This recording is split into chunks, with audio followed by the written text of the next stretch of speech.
Hello and welcome to the Rolemaster Deep Dive Part 2. Now, first up, before we get started, I just wanted to say that this episode has taken slightly longer, and episode 11 of our Rolemaster campaign is slightly delayed because unfortunately I suffered... I don't know if it was the T virus that we're all suffering from around the world, but yeah, I've been laid low a little bit poorly. I'm feeling better now.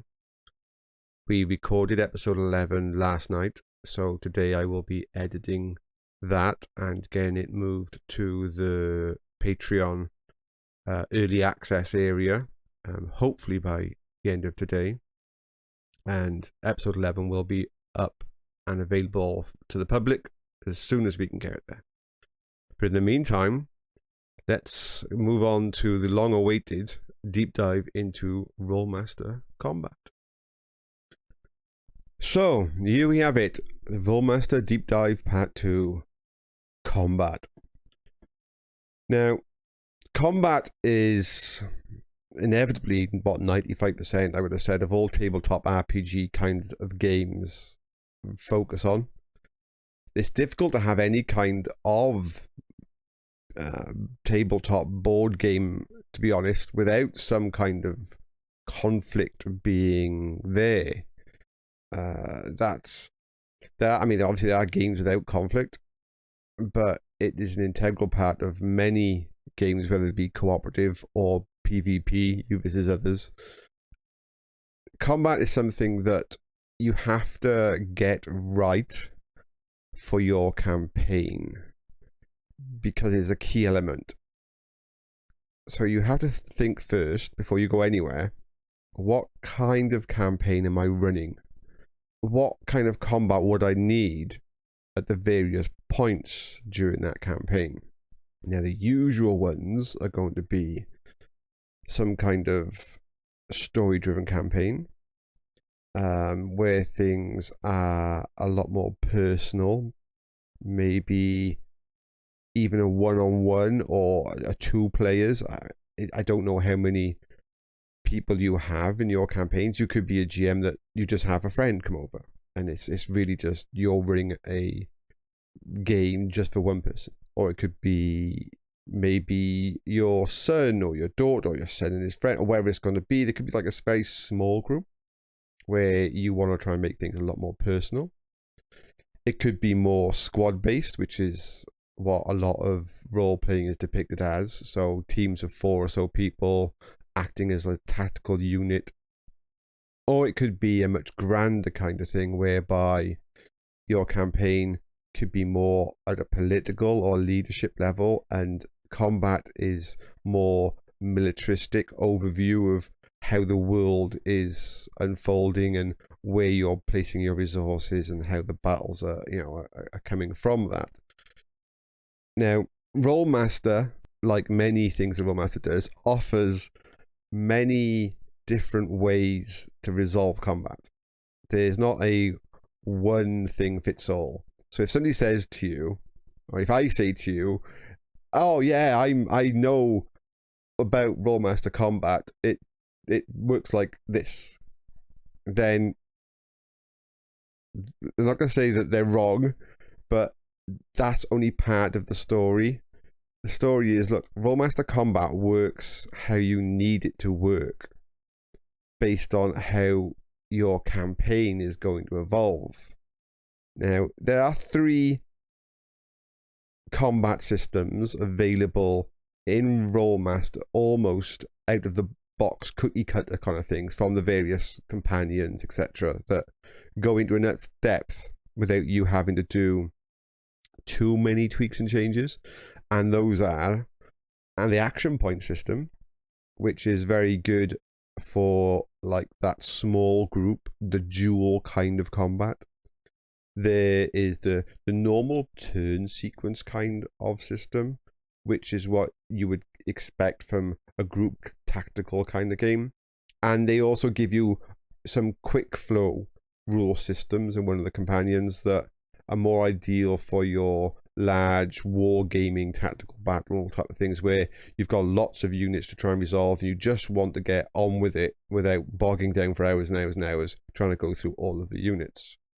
I'm going to cover the action point system a little bit, but mainly we're going to cover more on the turn sequence and how combat works at that level, because that's the most common. But I will kind of overview the others, but maybe not so much the quick flow, but you'll see where I get to later on, and there is a little bit of quick flow I will show. Now, one of the things I'm going to do as we go through this is I'm going to talk about not just optional rules that are in the books, but ones that I use. So take and leave them as you wish. I will tell you why I use some rules and in what kind of systems I'm using them for. And if you think that they could be useful for yourself, then help yourself. Otherwise, yeah, just ignore them. It's absolutely fine. But the reasons why they're used might still be very interesting for you to think about in your system. So first of all, we'll move on to the action points, the duel. Now, action points are very interesting. And I've given a list of things you can do there. And what it does is it says, okay, each character has a certain pool of action points that they spend within their kind of like turn. So even though there's not really turns as such with action points, there's an amount you spend before they refresh. The interesting thing about action points is when you look at this list, it says, okay, so moving a quarter of the overall distance costs you 10 points. Casting a class 1 spell, which is one that you can cast almost instantaneous, costs 15 points. One that's going to take you another turn again to cast is 40 points. Daggers are clearly faster than polearms. Shooting a short bow is really fast, but then you see the next line that says, but reloading your short bow cost you 24 points. So really shooting your short bow is 34 points, unless you had the arrow already notched, in which case it's only 10 points. Getting up from prone to kneeling is 20, kneeling to standing is 10, and the interesting one of orientation, which I put it there so that we can talk about orientation later. So as you can see straight away, and this is just a very, there's points costs for drawing your weapon and all kinds of different things. But straight away from this here, you can see, right, this combat is a lot more dynamic. If I was fighting against another enemy in a duel, and this doesn't even matter, if you're in a tactical campaign where it's a squad combat, it doesn't mean that when you have this big showdown duel that you can't give the player his action points and the action point list and then play the action point system for this big showdown duel. That's completely fine. You can mix and match these as you wish. But the things you can see with this is there's no phases. There's no what happens during this part of a turn sequence. It's like, no, okay, so what's your first action? Oh, well, my first action is I'm going to shoot him. And what's your first action? Oh, my first action is I'm going to move towards him. Oh, well, actually, both of those only cost 10 points. So you've moved quarter of your distance. He shot an arrow.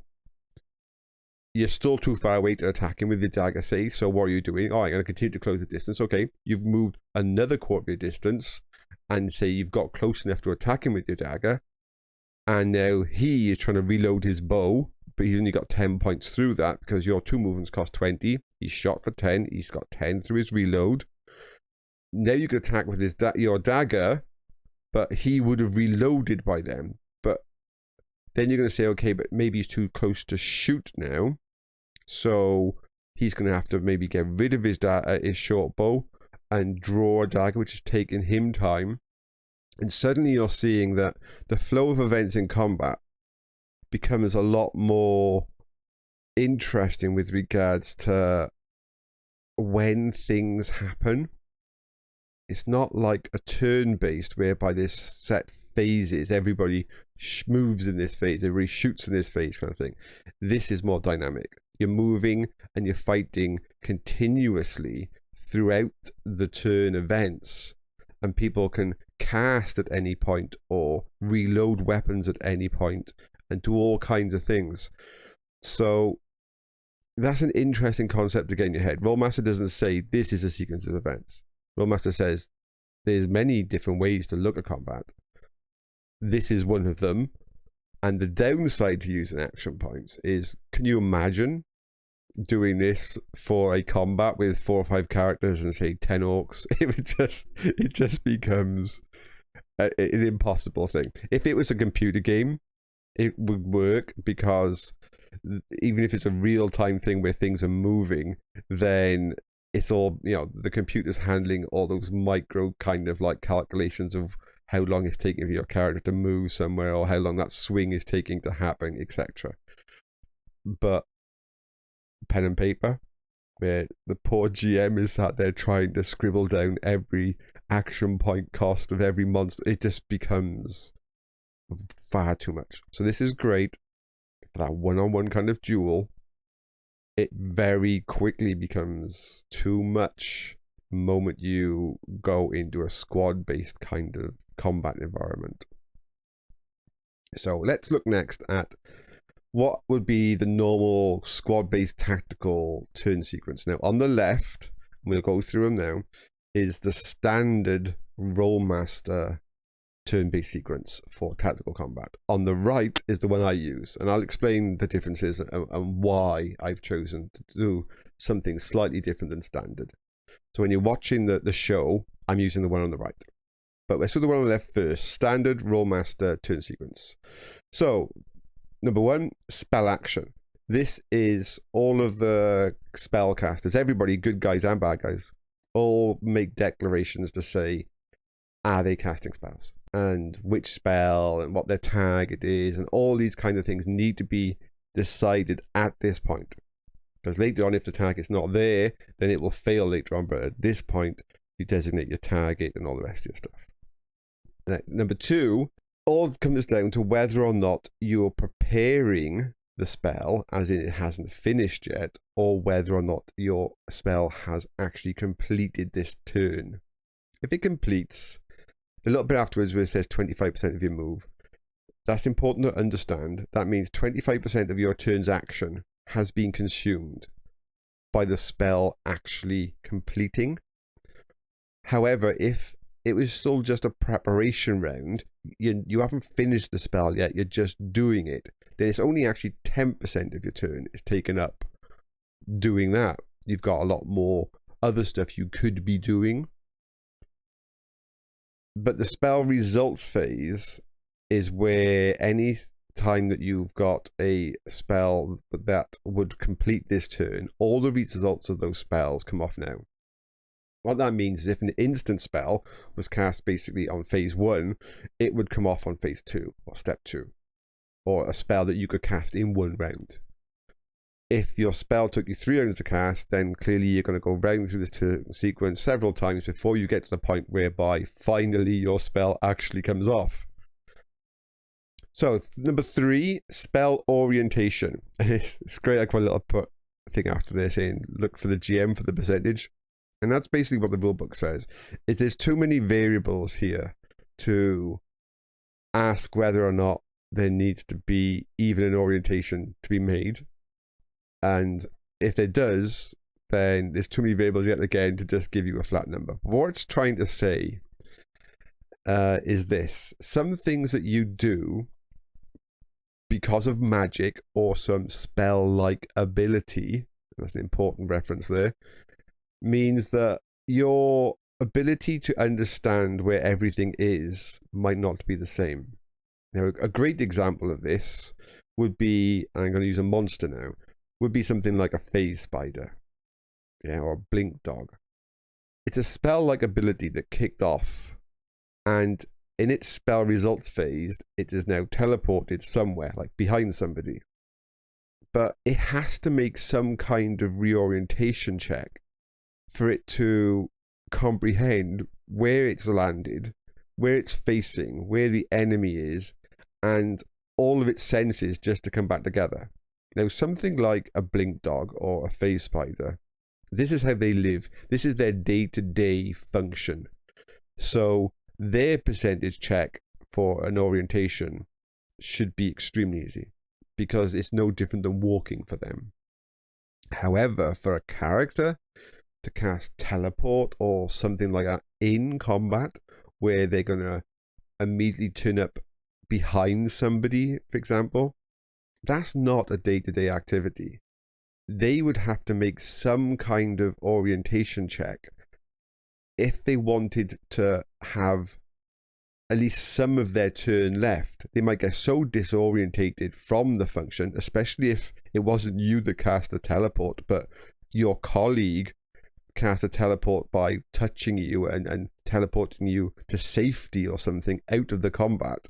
You would probably be so disorientated when you arrived at your destination point, you might not even act the whole turn. You'd be like, I have no idea what's going on. I'm now suddenly standing nowhere near the combat. So that's what that spell orientation phase is, and there's no fixed percentage for it. The GM has to make a decision for you as to how complicated a check you're going to have to do for that. Next one, Fire Phase A. This does get a little bit complicated, but bear with me between the A's and B's. Now, a Fire Phase A, all missile weapons that are ready or can fire quickly. Now, this is where I add more depth to my system on the right, but in Rolemaster, it basically just says, right, everybody that's got some kind of missile weapon, go ahead and shoot them, throw them, wherever it's going to be. And that's going to take up 50% of your turn to do whatever that function is that you're doing. And take note, there's no initiative here yet. This is for everybody. So you can do initiative in this point if you want, if purely for the sake of let's go around so that each of you shoot in turn. But there's nobody here that can fail. If you manage to shoot your enemy in Fire Phase A, notice that the results is in on 0.5. So he also is shooting you. So initiative becomes irrelevant really at 0.4 because everybody gets to shoot before the results are actually decided upon. So that's an important thing to realize. And now the best way to think of this would be maybe not even in a medieval setting, but in a modern setting where everybody's got guns. Everybody's shooting at this point. Now, yes, if this was a kind of like a boot hill kind of thing you wanted to use, then some kind of quick draw and all that could come into play. But if this is like a World War II battlefield, everybody's firing at this point. You're not going to stop the other person at this point from firing. Everybody just fires. You then move to Phase 5, which says, okay, now let's see what the effects of all that shooting was. Some people might be suppressed, some people might be injured, stunned, you might have missed some, and all the rest of that thing goes on here. Find all the results of everybody. Then you move on to number 6. And this basically says, right, everybody now can move a certain percentage of their turn. So some of them, maybe they shot, have only got 50% of their turn left anyway. If you've cast a spell, you might have 75% of your turn left. So you can opt to use some or all of that remaining percentage of movement in this phase. But then everybody does it. Okay? So all monsters, players, everybody else does all their movement now. Then it goes to Phase 7. Yes, there's a Fire Phase B. Now, Fire Phase B is interesting because there's 2 classifications of people that fire in Fire Phase B in standard Rolemaster. Those are the people that could have shot in Fire Phase A, but decided not to. So you could hold your fire if you wished, and fire in Fire Phase B after people have moved. The other people that can fire in Fire Phase B are people in the modern environment that have semi or fully automatic weapons. So back to our modern World War II scenario, all those people firing in our battlefield will probably get to fire again at this point because they all have automatic weapons. But as you can see, this takes up another 50% of your turn. So if you wanted to fire your semi or automatic weapon twice, you can't have moved. Okay? And yet again, after all those have been shot, you then go to the results of everybody. And then, and only then, does it move on to melee. And there's an interesting bit here, is you can only melee if you have 50% or more of your turn's action left. That is because a melee action takes up 50% of your turn. Yet again, I will come to my changes on that. But it is an important point because it basically stops some people from doing crazy stuff. Like shooting, then running, then hitting, then spell casting. Or more. Well, it limits you to think, okay, if I want to engage in melee, then I have to leave myself some action. If I run in to attack somebody, I can only go so far if I want to melee. Now, the reason why spells don't take up, like, say, 75% of your turn is some spells are boosts to melee. Like, if you're a paladin and you want to go, oh, I'm going to have a holy strike, I'm going to activate my power and then attack, then clearly it can take more than 50% because you wouldn't be able to attack. You could obviously have special rules on spells to say, well, no, because this is an instant spell, it doesn't take up any time, which is kind of also the case. But I'm just trying to sort of reflect that some spells you want to cast, you also want to be able to do some melee. So there is a little bit of reason why spells don't take up so much time.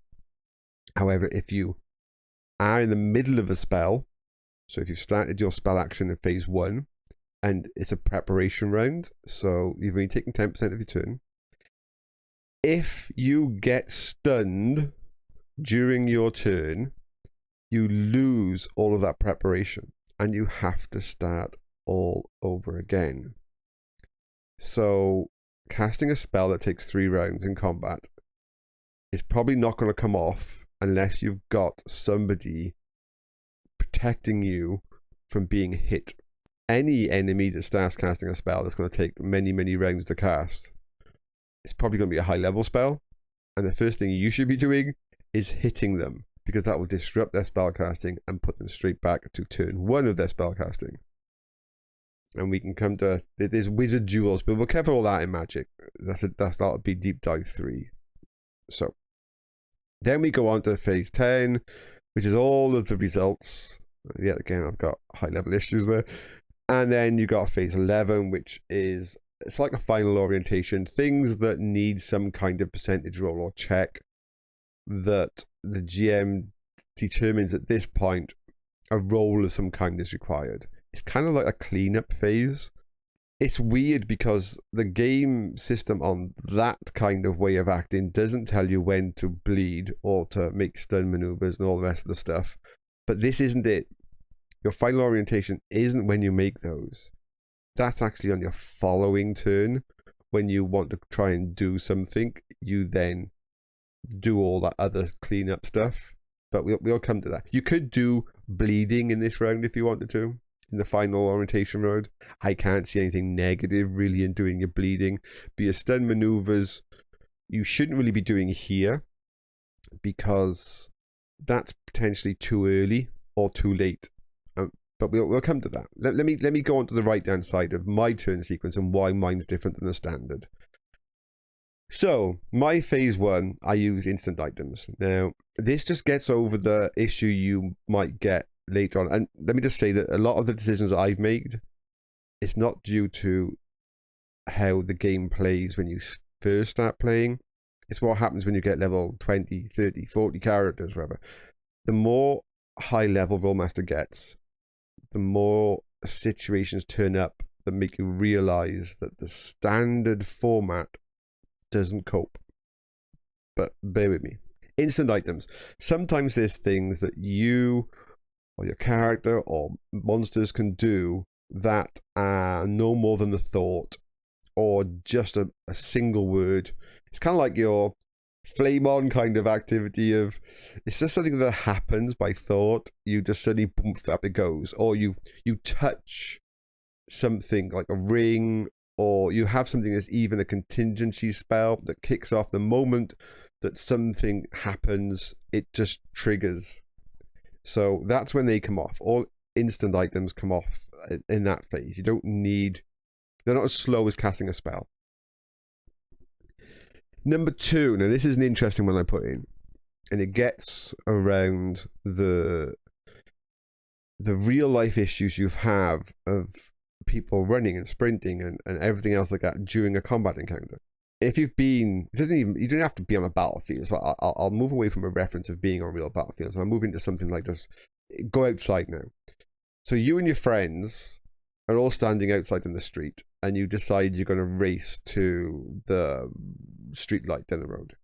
And you say, okay, on 3, we're all going to go. And then you go 1, 2, 3, and everybody goes. Well, you run, you sprint, and it takes you several feet of movement at least before you realize that it's not just the fact that you're in front, it's the fact that nobody else has bothered actually running, and they're all still back at the start line watching you zoom off like a loon down the road. And you're going to cover quite a lot of distance before you realize, oh, hang on, nobody else is with me, I'm on my own. And that is a more accurate way of how very fast movement works. You can't turn around and say, okay, I'm going to sprint in this combat turn, and then because of another event that just happened before you, because, say, a monster hits somebody else, you suddenly say, oh, well, actually, I'm not going to sprint, I'm going to move over there. Because you go, hang on, there's not enough time in these combat turns. These combat turns are seconds. There's no time for you to turn around and go, I'm sprinting, and oh, by the way, now I'm not because I've just seen something. Even if you've seen something, it takes time to react. So what I say is on turn 2, if you're going to move faster than, well, basically faster than a jog, which means if you're going to run or fast run or dash or sprint, or whatever it is, the different options you've got of movement in Rolemaster, that's more than just your expected combat movement, you have to declare it now. Because in the declaration of that movement, you're committing to moving at least 50% of the completed move. You can't suddenly say, oh yeah, I'm sprinting on my 100-meter sprint, but I'm only going to go 5 foot of it, because that doesn't work. You at least jog on a false start of a sprint for several feet before you sort of like, you come to, you pull up, you turn around, and you head back. So then we go to spell, and number 3, spell action. Exactly the same as number 1 on the normal turn. 4 is exactly the same as well. It's just the results. And 5, yet again, is exactly the same. It's just the orientations that might happen due to magic. Then we go into my number 6, is my fire phase A. Now, I have 2 fire phases. As you can see, there's one just after initiative, which is also A. So there's fire phase A and there's slow fire A. Interesting. So the only people that can shoot in my fire phase A are people that have guns. So something that's quick to fire. You just pull a trigger and off it goes. Or a loaded crossbow. Yet again, you're just pulling a trigger and off it goes. Or somebody with an arrow already notched in their bow, so as if they are waiting for something to happen, or they're entering combat with an arrow kind of like semi-drawn, ready to quick fire. I allow them to go off. But things like a sling, a throwing axe, a dagger, or all those other missile weapons, they come off slower. I might be really good at throwing my throwing axe, but there's no way I can beat somebody that has a crossbow loaded and just pulls a trigger. It's not going to happen. I need time to pull back my axe and release my axe, is where they don't. So we've had the fire phase A, where everybody has had their quick shooting. Now I actually introduce what a lot of game systems have, which is that initiative roll. And I think it makes sense at this point, because up until now, that fire phase A, and yes, okay, the fire phase A results implied at that point, they're there. I just haven't put a separate step because everybody gets to do it, so all results also get to happen. But now what we get is an initiative roll. And the reason why I want to put initiative in here is we're moving to what was be considered to be slow fire A. Now, this is your things like your javelins and your pillions and your axes, things that are, if you've ever sort of had somebody throw a spear or something, and you can see it coming towards you, and you can step aside, you can block it. They're very slow moving objects, and as such, I think at this point an initiative phase on 7 makes sense, because there's a period of time whereby if somebody is going to throw something at me, I could try and throw something at them while clearly avoiding their attack against me. So I think an initiative at this point whereby you can go around everybody with a slow fire weapon and potentially have the third person who goes quickest hit the person that was going to go next, but stun them so that they're enabled to actually throw something, makes sense. So I bring initiative in here, and I resolve each slow fire A with a slow fire A result at each person's initiative point.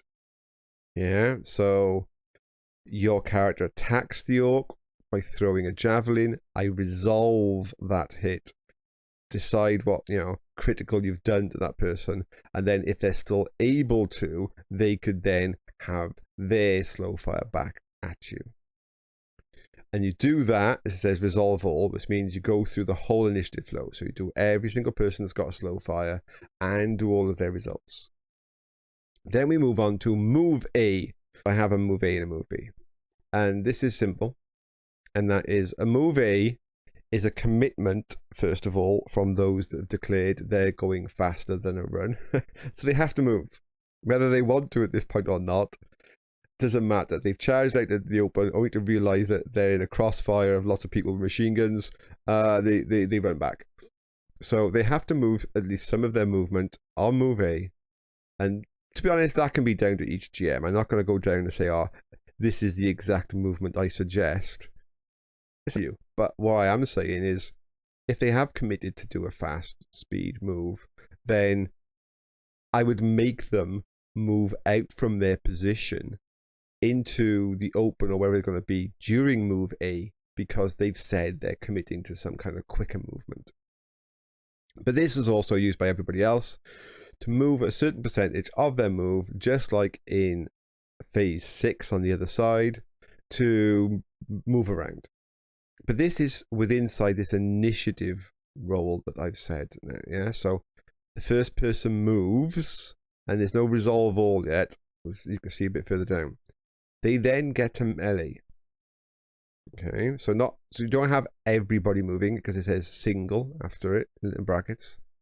So me as a character, I move forward, I attack the orc. I then resolve my damage and everything else. And then when it gets the orc's initiative, he can then do his bit. Okay, so it's slightly different than the one they've listed on their standard. This is more akin to like Dungeons and Dragons, etc., where everybody has a go. After everybody's done their move A and they've done their melee, which only happens if they've got 50% of their phase left or not, you then go into, and there's some caveats on that, we'll come back to, you'll see later on. You then go into what I class as Fire Phase B, which is the same Fire Phase B as standard, which is only for people that could have shot in A that decided to hold it and not shoot, or that have semi or automatic weapons that can just shoot lots in a round. Then the same for the slow Fire Phase B. Yet again, if you were going to throw that javelin but you decided to hold the action, you could throw it now. Now there is one other piece that happens in these fire phases, that needs some kind of reload function, would be trying to reload in this phase. If they don't reload in this phase, then in the following turn they can't fire on Fire Phase A if their weapon requires some kind of reload. Clearly a throwing weapon doesn't, but a crossbow would. Yeah, so some kind of reloading function may be required in that fire phase. And then interestingly, I put a move B at the bottom. And this is something I do to make combat far more dynamic and interesting, and I'll show later how it actually plays out. But this allows people to do part of their move in move A, have their attack or whatever it is they're going to do, and then complete their move in move B. It also means that those people that said they were going to do sprint, dash, and all the rest of it, they only can move up to half of their movement, is what I would normally limit during the move A. And then the other half of that movement happens in move B. Because if somebody is going to sprint 100 meters, clearly during that 100-meter sprint, there are things that could happen in the meantime. I could try and shoot him part the way along. In which case, if I did shoot him and hit him in the leg, he wouldn't have made the whole 100 meters. He would have gone like 50 meters and then collapsed on the floor. So I think splitting the move into two is especially a good idea for things that are moving at the maximum speed allowed, where they're going extremely fast, to give opportunities for them to be stopped part way through their movement. So that move A, move B, I think is a nice splitting, but there's other reasons that I do it. So that's turn sequences. Okay, let's move on to basic attack and defense. And I just got these two examples from the show. So you can see on the left that Ash, he's currently level 2 on this picture. He has a great sword attack of 69, and that's going to match up against the defense of the frog folk, which is only 5. And likewise, the frog folk has got a spear attack of 15, which is matching up against Ash's defense of 10. So there's clear links between each person's attack type and defensive type as a straight one-on-one match. And even looking at that without taking into account things like armor and everything else, you can see that the frog folk has barely got an attack above the defensive level of Ash, whereas Ash has got a massive advantage on his attack over the frog folk's defense. So straight away, by just looking at that, you can understand that no matter how the combat system in Rolemaster is going to play out, Ash should have the advantage, even if they both have the same armor and everything else like that. Let's go into armor next. Now, there's an awful lot of text on this page, and looking at it now, I think maybe I should have done it as a table, but it doesn't matter. Let me just go through quickly what you're seeing on this page and this wall of text that's just hit you. Armor breaks down into 5 distinct groups, and each group breaks down into 4 classifications. What does that mean, you say? Okay, what it means is armor type 9 doesn't necessarily mean it's better than armor type 8. So you can't just look at the number and go, oh, well, okay, he's in armor type 12, but I'm in armor type 13, so clearly it's harder for him to hit me. That is no. You can't look at the numbers in such an easy way. Let's look at the blocks. The first block is what would be considered to be your clothes, your robes, and animal hide. So unprocessed, uncured leathers. So just like hides that you've thrown over yourself. You can see on the top left there, starting, it's got armor type 1, skin or clothes. Basically something with maybe some elemental protection, for that you've got clothes on just to protect you a little bit from the environment, like a bit of silk or something, but not really anything that's there to stop a mace from smashing you. Then you go into 2 heavy robes. So this is, a thick, not so much padded armor, but it could be classed as padded armor. It's a thick layering of cloth to give you some better protection than just having clothing. And then 3 and 4, the light hide and the heavy hide, are equally classed as clothing types, but more and more protective. Now, what I mean by more protective is not so much whether or not it's easier or not to hit you, but whether or not it's easier or not to do critical damage against you. Somebody walking around wrapped up in their quilt from their bed is quite easy to hit, but it's a lot harder to do critical damage to them because that quilting is taking away some of the blow. And that's what you got to look at when you're looking at these tables. So one is probably, well, it's actually quite hard to hit because you're very nimble. But one, if you get hit, is going to do an awful lot more critical damage to you than 4. 4A might be harder for them to actually do a hit on you anyway, but it'll definitely be much harder for them to do a critical hit on you because that hide is protecting you. So the second group is your cured leathers. They're pliable, kind of the softer leathers, and most armors take on the usual form of some kind of chest piece is the first type, then the second type is some kind of long coat, and then maybe some kind of heavier, thicker function with or without greaves, but usually with some kind of arm greaves, leg greaves. And then the last of the 4 is usually some kind of full-on all-over protection.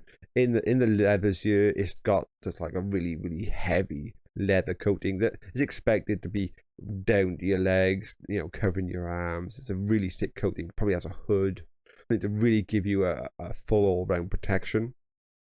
Now, but you'll see that I've got lines underneath these that say needs some training or hampers the use of bows and things like that. Now, this is where armor becomes more complex. It's because you get quickness penalties to stop you dodging so easy. So although the armor itself on the table, which we'll have a look at in a minute, looks like, oh, it's harder to hit this person. It takes a higher roll to hit them and get a critical against them. If you're somebody that has a high quickness stat, that's not necessarily the case, because if you've got a quickness penalty, really, if you were wearing a lighter one, that lighter armor would be moved up by the amount of quickness you've just lost. So for example, there, armor type 7, you've got a quickness penalty of 10. With armor type 6, you haven't. So armor type 6 for a quicker person would actually be 10 harder on the table to critical. So you need to look at that. You need to look at your character. Am I somebody that's very mobile, or do I just stand there like a brick wall? And that should give you an idea of what's the best type of armor for you. Don't just go for the biggest number. It's not always the case. Then you look at whether it needs training. What that means is they're all movement and maneuvers like climbing, swimming, tumbling, anything that needs a movement and a maneuver roll, your armor will hamper.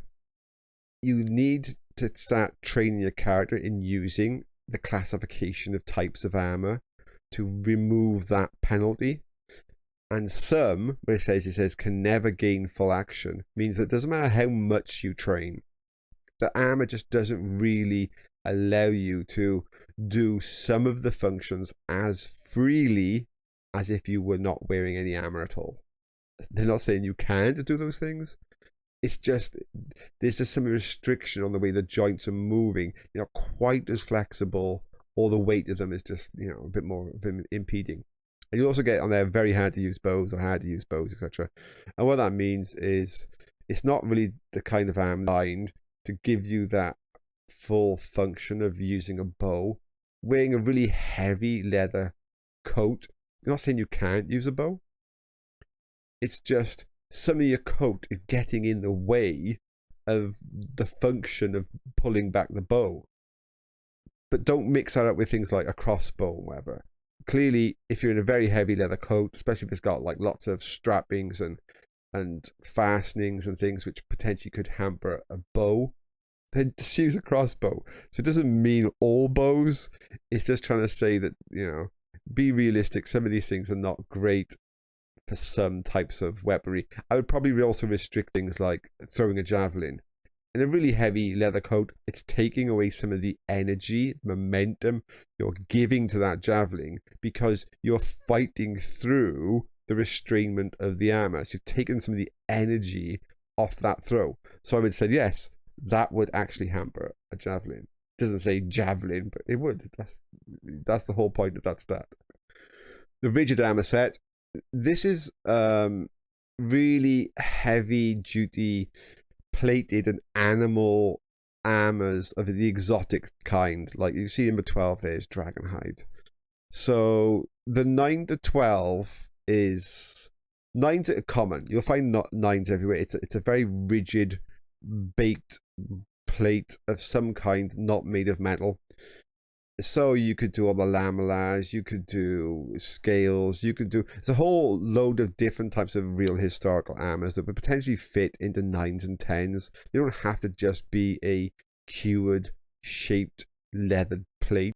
They could be anything really that goes into there. You could even throw some bone armors and things into your 9s and 10s. It just means that there's a rigid structure that's not metal.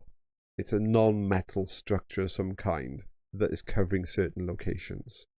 Then you're going to say, yeah, your rhino or exotic or your dragonhide. Then we move on to the chains. The chains, as you can imagine on the tables, are slightly better versus stopping puncturing, or definitely better versus slashing. They're not quite so good versus crushing weapons. But they've got a kind of category all to themselves. Yet again, it's a shirt. It's a shirt with some kind of greaves. It's a full chain and then the full hauberk. It's not listed as though you have a coif on or not and things like that. But unless you're making your characters particularly buy a separate headgear, you could just say, yeah, okay, we're assuming once you've got to a certain level of some of these armors, like 14, I would have said, if you've got a chain shirt and you've got some kind of covering for your arms and legs that's not a hauberk, then I'm also assuming you've probably got a coif. Same on the full chain and the chain hauberk, but that's up to each GM and player to decide amongst themselves whether coifs and things are included, especially on the lower armors as well. Finally, we move on to the breastplates and the metal full plates and everything. This is your typical plate armor, but as you can see, number 17 is just a breastplate, so it's not covering your arms, your legs, and I would have said not even your head. It's just a breastplate. You might have a pot helmet on or something, but that is nowhere near as good as, say, 12, a full dragonhide. This covers everything, or even the chain hauberk. So don't look at the number, say 17, and expect it to be better. What it is saying, though, is, there's certain things that's good against. It's much better versus blunt weapons, because if you hit the breastplate, then it's not going to go through. But you're very vulnerable on 17. Planning to get to 20, whereby everything's covered, then you really are in some serious armor at that point. But also you have some serious training to be able to moving it, but that's besides the point. Let's have a quick look at attack tables. Now, Rolemaster is also called Death by Tables. It's called Death by Tables for a reason. And that's because for every single weapon you can think of, there's an attack table like this. This is for the short sword. And I haven't even showed the whole thing. And there's one of these for everything, including all modern weapons, futuristic weapons, spells. I mean, anything you can think of. Concussion hits, concussion grenades, plasma grenades, shrapnel attacks, long swords, bows, javelin. I mean, everything you can think of. Flintlocks, rifles. This when we talk like every kind of caliber and every kind of velocity. There's books in Rolemaster that cover a horrendously massive array of ways that you can be attacked, magically or not, and a table against those 20 armor classes. Now, when you first see this, the death by tables, and suddenly comes up to you and shows you like arms lore or whatever it's going to show you, you instantly as a player go, oh my god, that's just too much. And as a DM, when you first open the book, you're probably going, okay, I can't cope with that, that's too much. And my answer to that is, it's actually a lot easier than you think. There's some very simple things you can do here, which I'll cover in a minute. So don't get alarmed, but let's just quickly cover what we're seeing on this page. So what we're seeing on this page is a few interesting things. On the right, it does say things like the length, the weight, and then more interestingly, the fumble range of this weapon. That's an unmodified, that's what UM means. Roll of a 0-1 or a 0-2 is a fumble. Now that can become very interesting later on. We're not going to cover fumble attacks, but that becomes very interesting later on in fights when people are using very unwieldy weapons that have high fumble ranges. Or if you as a GM have allowed somebody to start learning how to use something, but they don't really know it very well, or they're using it out of an odd material, you can tweak those fumble ranges and make them worse to start with if you wish. And make them better if it's master crafted, but we can come into all that. What you're going to see then is a number on the column which goes from 0 to 150 on the sides. I've got this table cut off at like 76. And it goes from 1 to 20 across the top. So 1 to 20 across the top is your armor classes, and from whatever up to 150 is your standard Rolemaster attack results. So after you've got your attack value, you roll an open-ended D100, and what open-ended means is if you roll 96 or higher, you add that number and you roll again. You keep going. Every time you roll 96 or higher, it just adds up and adds up. So in theory, you could end up with an infinitely high number. And that offshoots against, or balances against, the opponent's defense. That doesn't roll. There's no roll on the defense. It's just that defense gets removed from your attack. And that gives you a number. Now, this is saying that in standard Rolemaster, that number caps at 150. So it doesn't matter how infinitely high you've rolled, it cannot go above 150. And what you'll see here, if we look at 150 across the top, is they all have some number followed by E and then either an S or a K on this attack table. So against armor type 1, it has 26 ES. What that says is it's doing 26 concussion points, E/ as a critical. And then on the 20, against armor type 20, it says 5 CK. This is saying it's doing 5 concussion points and it's doing a C crush. So what this is trying to say to you right away is the armor type 20, you cannot, with a short sword, get past a C. And when you do, you're just bludgeoning your opponent because a short sword can't penetrate through plate.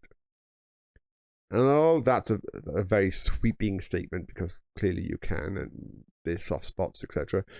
It's just trying to basically give you that standard Rolemaster thing of saying, look, anything beyond this 150 level is something you have to think about long and carefully as a GM and as a player group as to what you're going to do.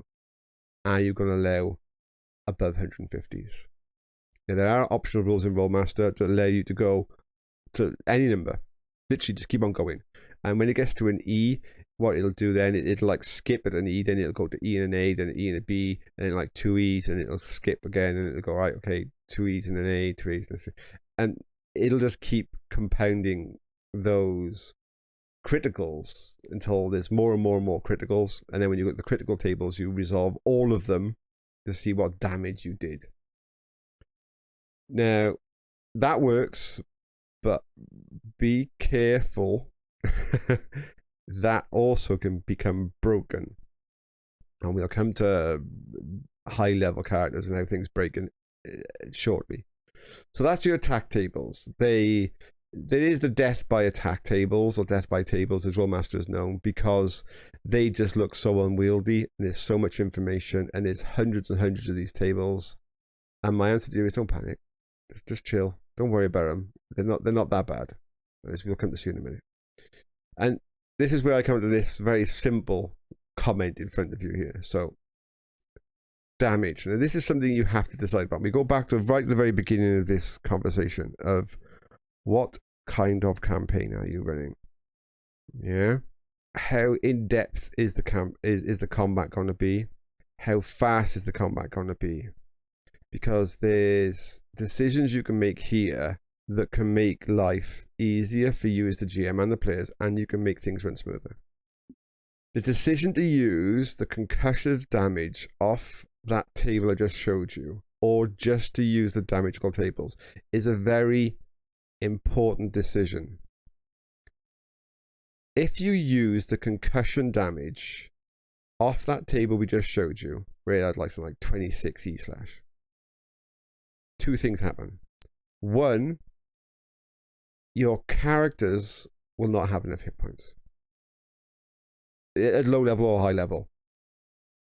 Just one hit that potentially on the E critical could be a 0-1 that basically says, oh yeah, nothing happened. Don't worry about it. It was like 3 hit points. Can knock the player out. And it wasn't even a head hit or anything. Or it was clearly something whereby, I know, I'm biting you with a snake or attacking you with a rabbit. And I've got a tiny critical that's hit your leg or something, but now you've run out of concussion points. That doesn't make a lot of sense. It's fine from just a game mechanic, let's get on and have some hit points. But from an actual real world sense, I've been concussed. I played American football for years. I know what being concussed is like. And yeah, okay, you get concussed. I've been so concussed that I didn't actually know which way to walk towards my team. I actually walked in the wrong direction towards my opposing team. So there's a period of what I would say concussion means. But concussed doesn't mean stunned. They're different things. Now, stunned is what you experience more often or not when you think of concussion. So when you get stunned, yeah, you're not really able to function properly and you're not quite sure what's going on. That's not concussed. Now, if you watch a bit of MMA, you'll see, or a bit of boxing, yes, you'll see concussive blows. They are blows that are not just stunning the opponent is potentially going to go unconscious. But literally, you give that person a good count of 10, or they get saved by the bell and they go back and sit in that corner, they can shrug that off very fast. A concussive damage is either going to do critical damage, and the word concussion usually is going to be, there's like a concussive blast that liquefies your insides from some kind of blast effect. The damage there is either deep muscle and tissue damage, or organ damage, or fracturing of the bones and stuff like that. But those are covered in the critical table. So you're trying to add concussive damage into a system that already tells you on the critical tables the results of said concussive damage. So number one, I would say use one or the other. Use the damage on the attack table and don't use criticals, or use the criticals. Using both can end up with some very strange mix match results, but that's up to you. I'm just saying it logically, some of them will not make sense, and the player will sit there and go, I don't understand why I'm unconscious. There's nothing wrong with me and nothing's really hit me. Something hit me in the foot. Why am I unconscious? And as a ref, you're going to have to sit there and go, oh, because the rules say so. And that's never a good thing. And secondly, and this is an important one, if you use the concussive numbers off those tables, you have to look up the table for every weapon, every single roll of the combat. That turns a combat that could be a 15-20 minute fight potentially into a 3-hour fight. Just be aware of that. You are forcing yourself, for every monster in that combat, every player, to look up that book table. Not a pretty thing to do unless it's a small group affair. So I would say, look, number one, just use the critical damage. It works. I've played the system quite happily where you're just damaging based on the critical result table, and the hit points and the bleeding and everything that happens from that is still lethal. things still get knocked unconscious, but usually, like in real life, you back out of combat because you become ineffective. You're there going, right, my body is so battered and bruised, or my leg is broken or something, I need to withdraw. I am no longer combat effective. And that's just the same as in a real life situation. You become combat ineffective. And that's what I would suggest you use. But that's just my suggestion. Now, the next is use situational concussion. Now, this is true. I would say if people say I'm trying to knock somebody out, then that's a completely different thing. I would say, okay, because you're now not trying to kill the person, I'm going to not look up the critical, but I'm now going to potentially maybe do concussive damage either by looking up the table or just converting criticals to straight concussion. To say that, like, okay, an A is 10 and a B is 20 or whatever, and a C is 30 pounds, whatever you want to do that you think matches your system, just do straight concussive, and then that can knock them out without looking at the table. And then I say after that, right, this allows you to do one thing. And on the show, we have to do this because if we had a 3-hour fight, that's 3 episodes. Nobody's going to want to watch 3 episodes just to get through one fight. Have to make the fights faster so they can at least get done within an episode. For that, you need tables. And I will just quickly switch now my recording and show you quick tables. Hello there. So this is just a quick look at the quick tables I use in the show. Just to show you different ways that you can reduce the amount of time it's going to take for you to run a combat encounter in Rolemaster. Now, in the past, I've even run Rolemaster, as I said before, for 14 players at once. I think was the most I ever tried to do. And making quick tables becomes even more vital in situations whereby you have a large party. Because a combat in Rolemaster is much slower than a combat in, say, Dungeons and Dragons. And it can become mindlessly long if you look up the book for every single attack. It's just too much. So do what I've got on here. So as you can see on here, I got Greatsword listed, which is obviously for Ash. And it just says to me, right, I know I've got some monsters coming up soon that are Armour type 3 and Armour type 9. So I've just put on there, for him to connect or touch the opponent is an 84, then he's going to crit on an 85 with an A, and 90 for a B, 95 for a C, 108 for a D, 127 for an E. So all I need to know. I don't need to know anything else. It's make your roll, tell me what your attack is after I've taken my defense away. I'll look and see what crit I've got, and then I'll go straight to the critical result table. Simple as that. No messing around, no looking through books. And what I'll have is on every one of my monsters in the show, I'm not going to show you them because, hey, some of them are secret. On each of my monsters on the show, I will literally have their attack shown against the armor types of the characters. In fact, at the bottom of that sheet you got there, there's a little quick crib note that I put down for one of the attacks where I didn't bother putting it on the monster itself to show that the party currently has armor type 12, 1, 2, and 3. And the numbers that I needed correspondingly to get the various crits. That's all I need to know. I don't need to know any more than that. And if you do something like that, it's a lot easier to get through a combat situation without having books all over the, your table, if it's a tabletop you're doing it, or if you're doing it online, just having everybody sat there for you to look up and cross-reference things and go back and go, oh yeah, you've done a C crush or something, and go, forget it, what is it? It's a greatsword, it's a slash. It's like, yes, I know it could do a crush, but it's a slash. The crossbow, it's a puncture. Just be sensible and go, right, okay, crossbow, 104, because I'm type 3, it's a B puncture. Simple. Get straight on with it, look up the crit, find out what you did, deal with it. That way, Rolemaster can run very smoothly. Now, I'm not saying, I'm not saying don't use what's in the standard system.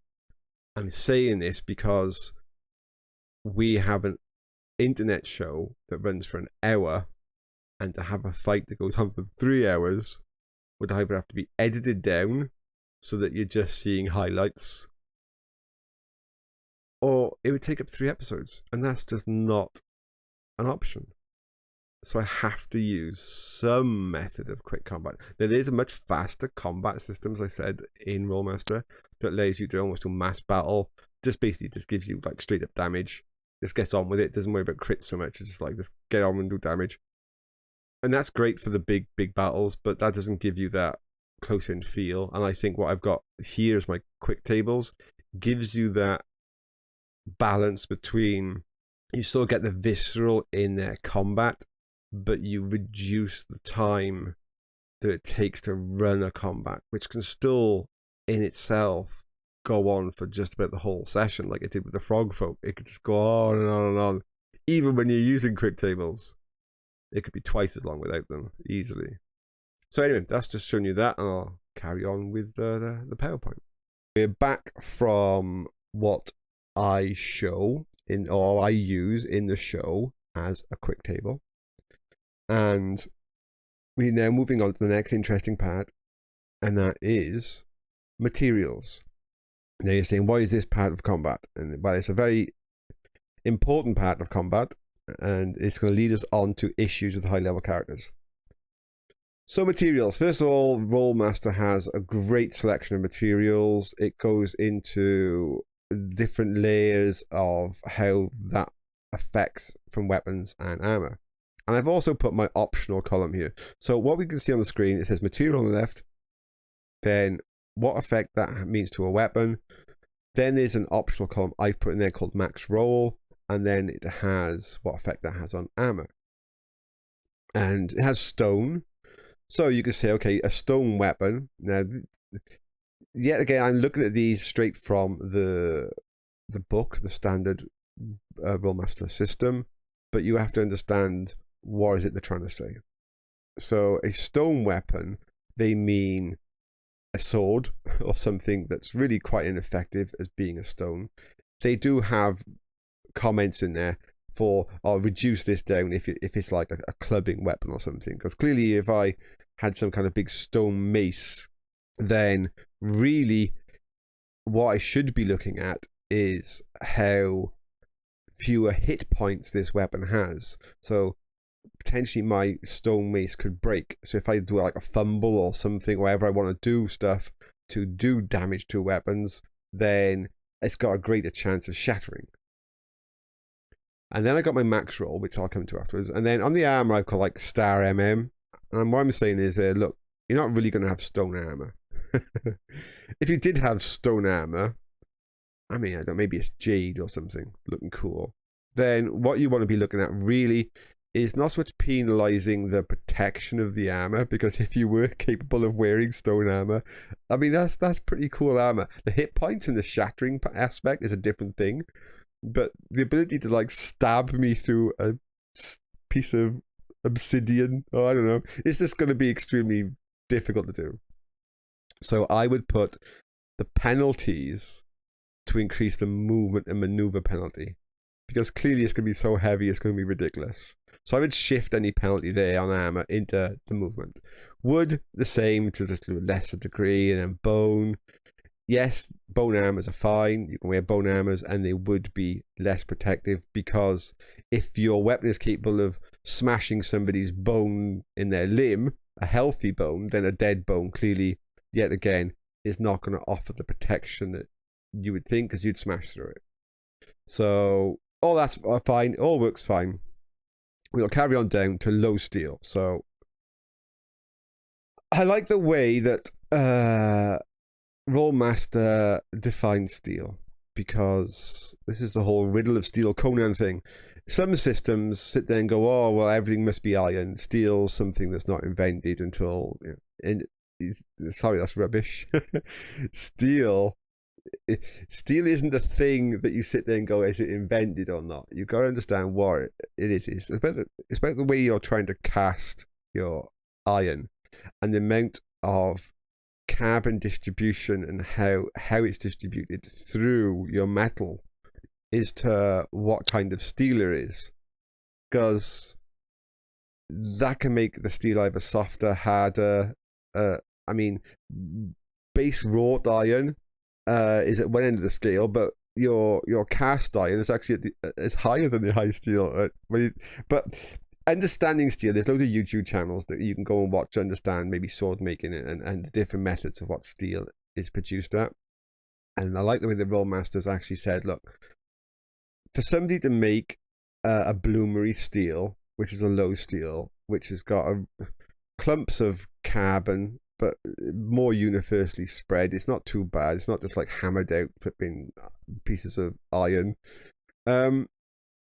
That's nice, and they separate that from like a high steel, like a crucible steel, something with a more uniform spread. And they've even then gone into alloys. They've like titanium alloys or meteoric alloys or whatever you want to do, or mithril alloys.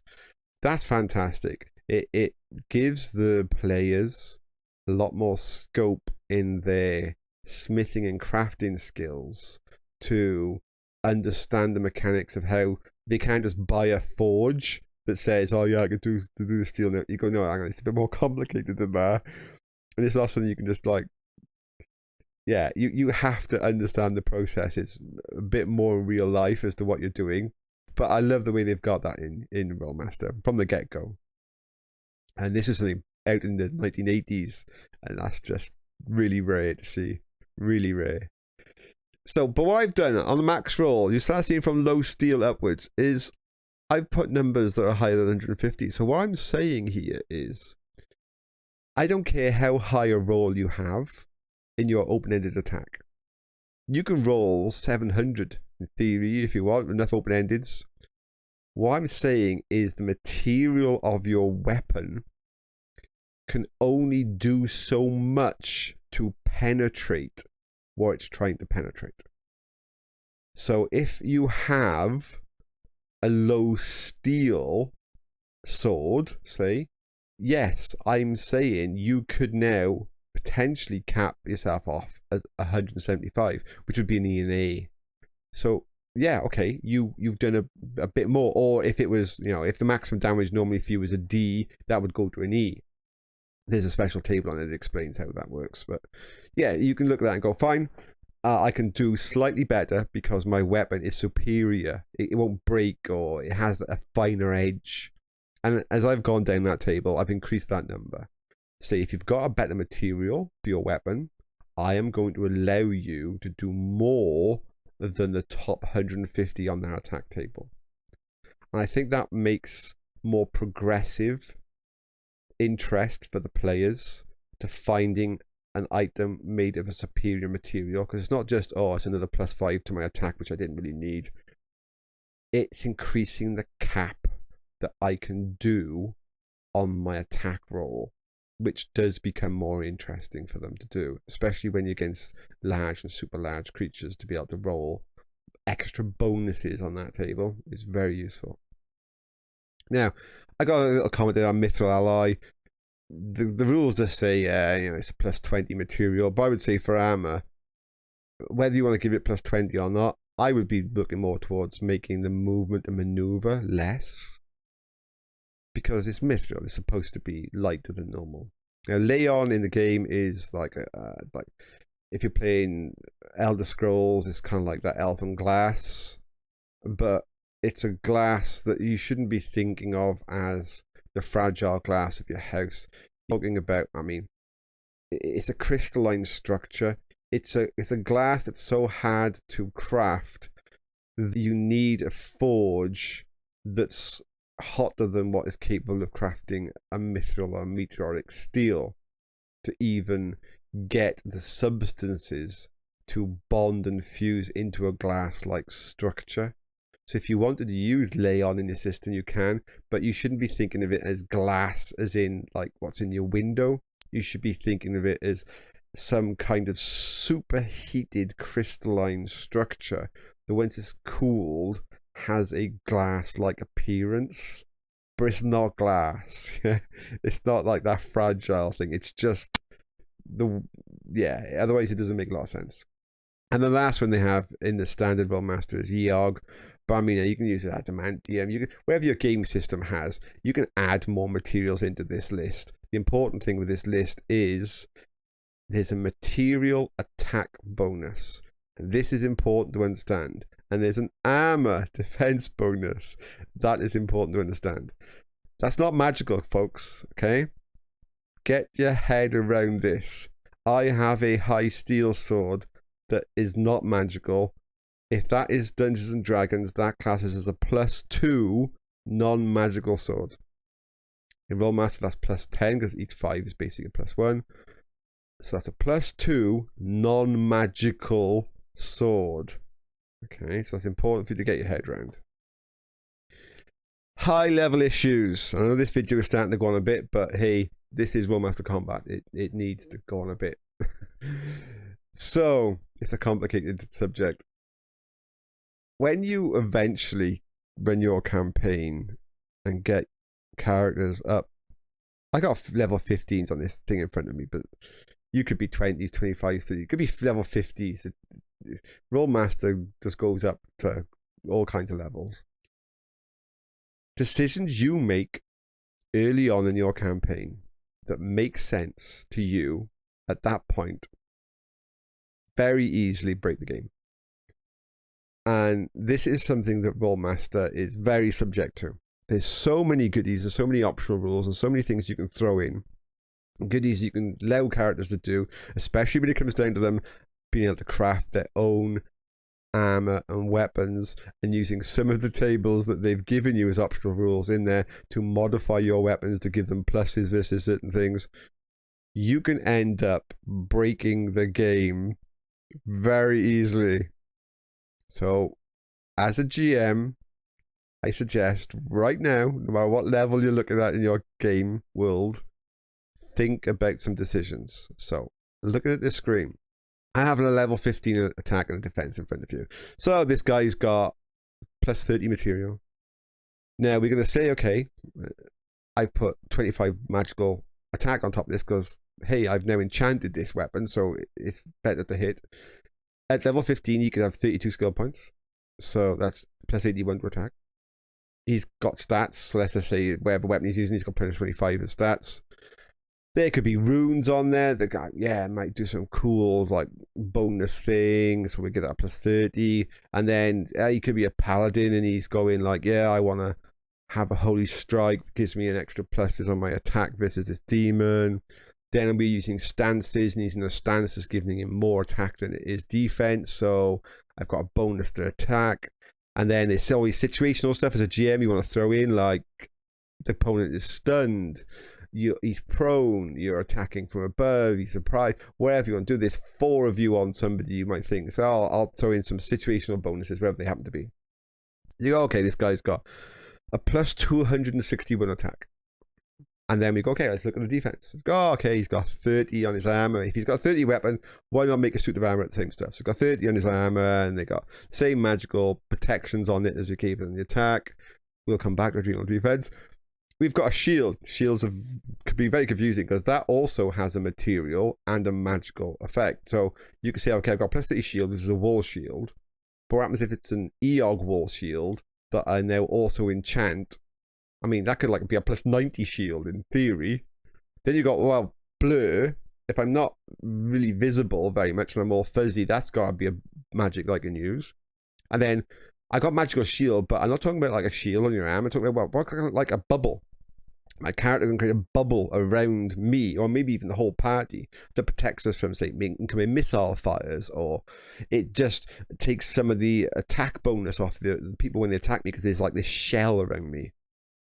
Then you've got all your situational stuff and your stances. And then, of course, you've got your quickness. And then the character can still parry. All of his skill, of the equivalent of a level 15 character, could be used as parry. And the brackets there is this, on the end is, well, that includes obviously his stats, because it's not just 81, it's also his strength or whatever. So, there you have a defense of 321 to 381, plus its adrenal defense. Adrenal defense is a very expensive skill for most classes, and it usually says that It's for when you're not in armor. Yeah, you shouldn't be doing both, but you can get the decisions whereby you make and say, okay, well, somebody's in like robes, which you can use adrenal defense in. That's fine. But these robes are really cool, and they've like woven through mithril and stuff, and they're not going to be cut like a normal robe. So I'm going to give this robe a material bonus so that the criticals are harder to perform against these robes, because hey, come on, they're a woven super silk of some strange drider or something that's hard to cut through. So I'll give it a material bonus. It makes sense. And then I'll still let the character use adrenal defense, which could be as high as, I mean, in theory, let's just chuck it out there as another, I don't know, 100 points of defense just to go for it. Just to make this more absurd than it already is and say, okay, this guy's now got 481 defense. Yeah, this is broken, guys. It doesn't work. And the reason why I'm saying it doesn't work is the whole point of combat. And whether it's a John Wick movie or wherever it is you're watching, the whole point of combat is the player should be in a position where they're making decisions. And actually this stands for all games. Absolutely all games. The only difference in between Snakes and Ladders and Monopoly, because they're both the same, is you're rolling dice, which means that in theory, if you pre-rolled all the dice before you started playing, you would know who won on Snakes and Ladders, because it's just a sequence of numbers. The only difference is on Monopoly is at some point you have to make that decision of, do I buy this land or not? Do I trade this land with somebody else or not? Do I put houses and motels on it or not? There are few, very few decisions in Monopoly, but they are there. And it's what makes something more interesting to play is decisions. Now, if you have that character on the right-hand side, let's just say he gets attacked by 10 orcs, yeah? And they all got, like, I don't know, plus 30 to attack. There's no decision for that guy, that level 15 character. That could be Boromir in Lord of the Rings, getting attacked by all those orcs, and he's going to hold that bridge while Merry and Pippin escape. If he has those stats, he just laughs. He doesn't even fight. He stands there and goes, nay, come on, orcs, and they wail at him and they can't hit him. Even if they've only open-ended, they're still not going to get past his defense. It's just horrendous. It could be like 481. Go on, then. Do your best. I'll even throw away my shield for a laugh. So you can sit there and go, oh yeah, okay, but can't we just give like an overwhelm bonus and go, okay, for every extra orc there is, we'll give them plus 20 on their attack. So eventually, if there's enough orcs around him, they'll get enough pluses together that they could try and beat his defense. And you sit there and go, oh, okay, yeah, you can do that, but that's kind of like a diminishing returns thing the moment that Boromir has a go. Because at the beginning of that combat, when it was 10 of you, you stand a chance of hurting him. On the second round, after he's killed one of you, you get now less chance. So what you're saying is the longer that combat goes on for, the less chance he's got of getting hurt, which is usually the opposite way around in real life. The longer a combat goes on for, the worse it gets. So let's go back to our John Wick thing. If John Wick's in a nightclub and there's loads of guys attacking him, he has to make a decision. Do I try and stay here and not get hit? Which is a bad move, because the longer this goes on, the worse situation I'm going to be in. Or do I risk taking damage that hopefully I'm hard enough to shrug off and get rid of some of these people that are in front of me? So trust in my ability to take a few hits, thin out the opposition, and try and overcome this situation before it gets out of hand. Now, that's what you want your players to be thinking, is how can I handle this situation, because I have to make decisions no matter how hard I am. Boromir is facing so many orcs. He's going to go, right, I can only last for so long here. My time is limited. I'll take them as many as I can, but unless somebody gets here for help soon, I'm not going to make it. And clearly he didn't. For no spoilers there, folks. So I suggest several things. Is one, be very careful when you stack magic with material. Now, in the standard Rolemaster, it does actually show on the material table that a magic only upgrades a material by a factor of 1. And what I mean by that is it has to be cast on a material of the max. So if you cast magic on iron, no matter what magic you put on it, it can only go to +5. If you cast magic on high steel, it can only bring it to a +15. But that's a +15 in total with the enchantment. It doesn't get a +15 enchantment plus the 10 of the material. It just brings it to a 15, and you could only enchant it to a 15 if it was high steel in the first place. And it still takes an enchantment to enchantment, wherever it is, to bring it up.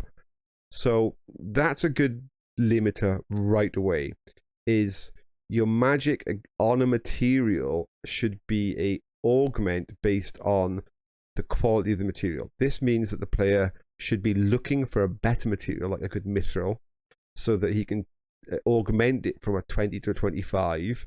But to do that doesn't just require some low-level +5 enchantment. It actually requires an enchantment powerful enough, basically, to bring it to a 25, and only a mithril or better could take that enchantment.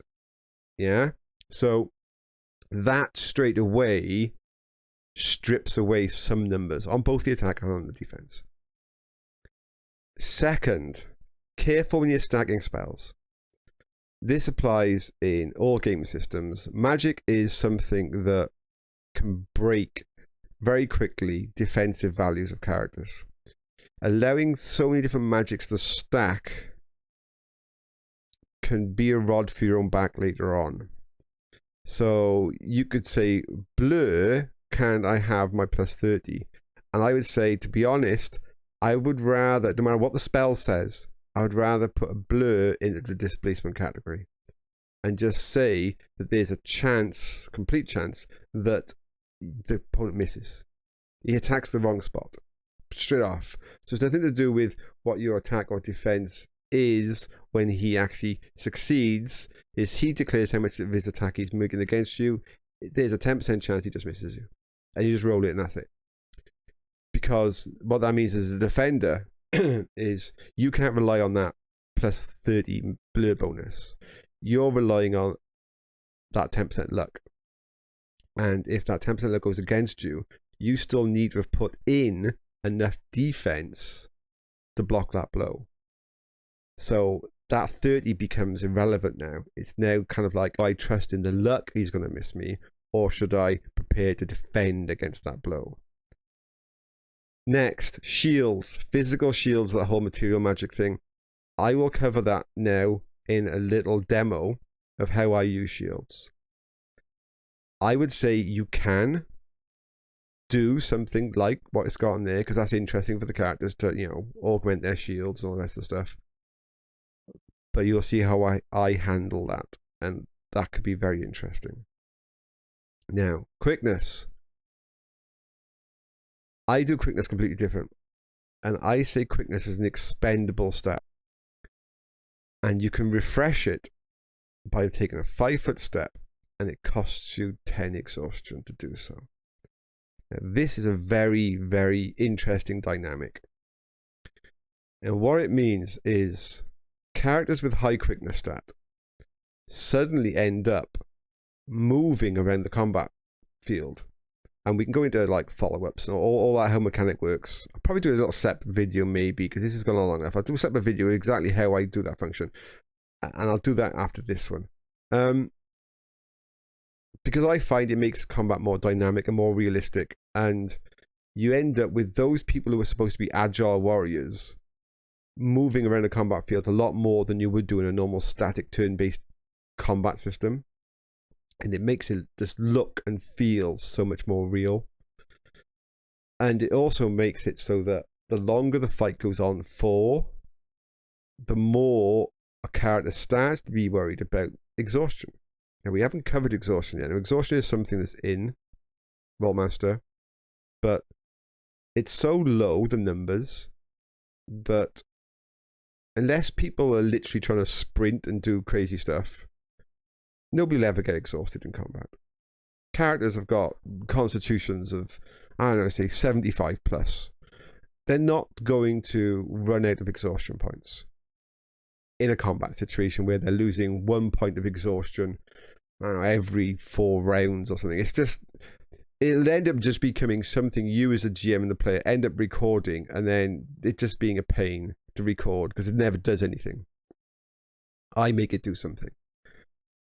I make you spend it to do things. So if you want to refresh your quickness, you've used it against the bullet point. You've got 2 people attacking you. First person attacks you, I use all my quickness and defense against him. Second person to attack me.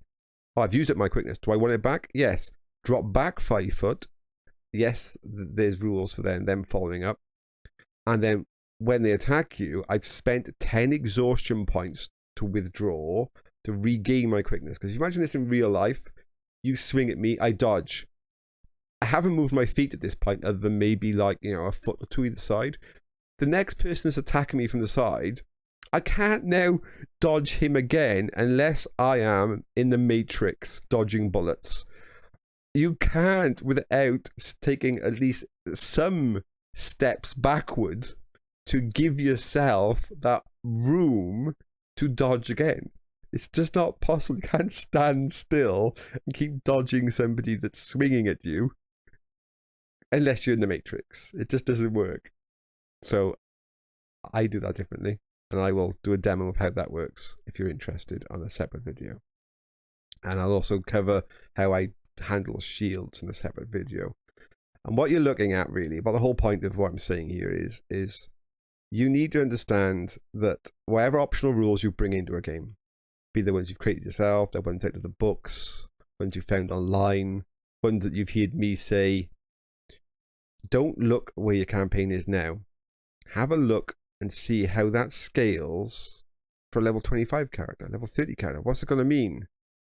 How's that going to play out? Because that's important. And one last thing I got in here is some of the things that I just talked about are actually covered on this slide. But on the optional rules as we go down, I can see something that says, can I split attacks? And I say yes. Now, the rules don't really cover multiple attacks very well. But when we have a character with a high combat skill versus low defense monsters, you want to be able to at least attack more than one of them in a round. And I say, for my optional rules, is for every 5 ranks you have in your weapon, which clearly means you must be trained, you're not just like naturally good with it. For every 5 ranks you have in a weapon, you can split your attack. So if we go back a screen, to this guy now, the 261 attack, I've assumed by the fact he's 15th level that he's got, maximum attack ranks, 32 of them, wherever. So he can, if he wishes, attack somebody with a plus 100 attack, followed by another plus 100 attack, and then keep 61 attack back, potentially as a parry. And I've got rules which I will show. I kind of hinted at in this walkthrough, but this walkthrough is coming very long now. So I'll do a second one to show how I cover those, like how second movements and stuff work.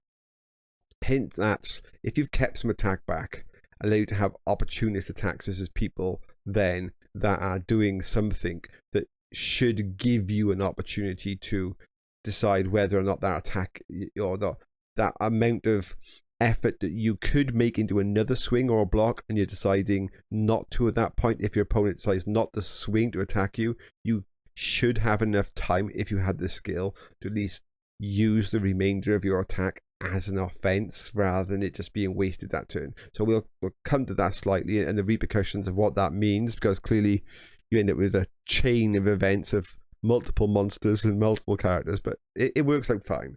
I'll cover that in a separate video. I hope you enjoyed that deep dive into Rolemaster Combat. Rolemaster Combat is complicated. There's a lot to it. but don't bog yourself down. I always suggest make quick attack tables for your monsters and for your players. So as a ref, you don't spend the whole session looking through the books. Do all that beforehand. Get it ready on your creatures. Secondly, you don't need to do concussion. If you want to do concussion, of course, do concussion. I'm not saying don't do it. I mean, it's in the rules. But doing actual visceral damage from the critical tables, which I haven't shown on here, but there's not a lot of need really to show the critical tables. They have got some great language in them, some wonderful flavor text saying like, you know, yeah, the opponent goes and crawls into a corner and dies and all these kinds of cool stuff. But the important thing you need to understand on those critical tables are how much damage. Is the opponent bleeding? Can they bleed? If their monster doesn't bleed, ignore that. Is the opponent stunned? Which means that, and are they stunned and unable to parry? Which means that that's going to limit the opponent's actions. Is something wrong? Has their muscles or something been damaged to the point where they're now at a negative in fighting or moving? Are they in the process of dying?